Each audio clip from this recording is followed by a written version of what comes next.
بسم اللہ الرحمن الرحیم۔ ایک روز حضرت عیسیٰ علیہ السلام کا ایک قبرستان سے گزر ہوا۔ وہاں ایک شخص ایک قبر کے پاس بیٹھا زوروں کی تار سے رو رہا تھا۔ آپ علیہ السلام نے رونے کا سبب پوچھا تو کہنے لگا، یہ میری زوجہ کی قبر ہے، یہ میری چاچا کی بیٹی تھی، مجھے اس سے بہت ہی زیادہ پیار تھا، اس کی جدائی برداشت نہیں کر سکا۔ حضرت عیسیٰ علیہ السلام نے فرمایا، اگر چاہو تو اللہ عز و جل کے حکم سے تمہاری بیوی کو زندہ کر دوں۔ اس نے بے قرار ہو کر کہا، ہاں اسے ضرور کر دیجیے۔ چنانچہ آپ علیہ السلام نے قبر کے پاس کھڑا ہو کر کہا، اللہ عز و جل کے حکم سے اٹھ جا۔ قبر پھٹی، اس میں سے ایک حبشی غلام باہر نکلا۔ پھر آگ کے شعلے بھڑک رہے تھے۔ اس نے عیسیٰ علیہ السلام کو دیکھ کر آواز بلند کر دی، کہا، لا الہ الا اللہ۔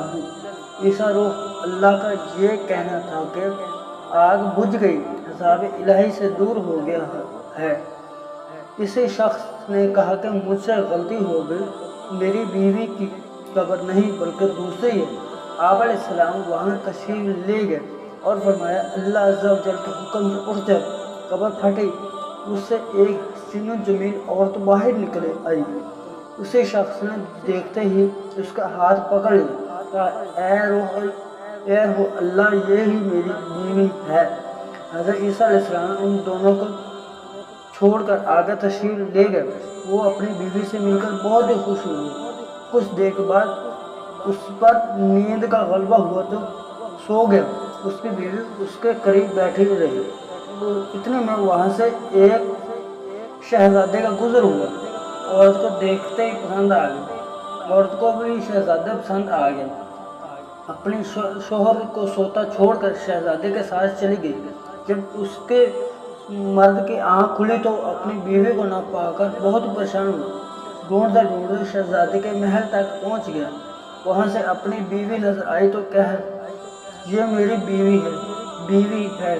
شہزادے نے کہا کہ تم جھوٹ بولتے ہو، یہ تو میری لونڈی ہے، یقین نہیں آتا تو اسے سے پوچھ لو۔ یہ سن کر اسے بے وفا عورت نے فوراً کہا، ہاں میں شہزادے کی لونڈی ہوں، میں تمہیں جانتی تک نہیں، تم بے جا مجھے الزام لگا رہے ہو۔ سن کر وہ روتا محل سے واپس آ گیا۔ کچھ دنوں کے بعد حضرت سیدنا عیسیٰ علیہ السلام ملاقات ہوئی تو عرض کی، اے روح اللہ علیہ السلام، میری بیوی جیسے آپ نے زندہ کیا تھا اب شہزادے کے پاس ہے۔ شہزادہ اسے اپنی لونڈی بتاتا ہے اور وہ یہی کہتی ہے کہ میں شہزادی کی لونڈی ہوں، تمہاری بیوی نہیں، آپ ہمارا فیصلہ فرما دیجیے۔ چنانچہ آپ علیہ السلام نے اس عورت سے فرمایا، کیا تو وہی نہیں ہے جسے میں نے اللہ عز و جل کے حکم سے زندہ کیا تھا؟ عورت نے کہا، نہیں میں وہ نہیں ہوں۔ آپ علیہ السلام نے فرمایا، اچھا تو ہماری دی ہوئی چیز واپس کر دے۔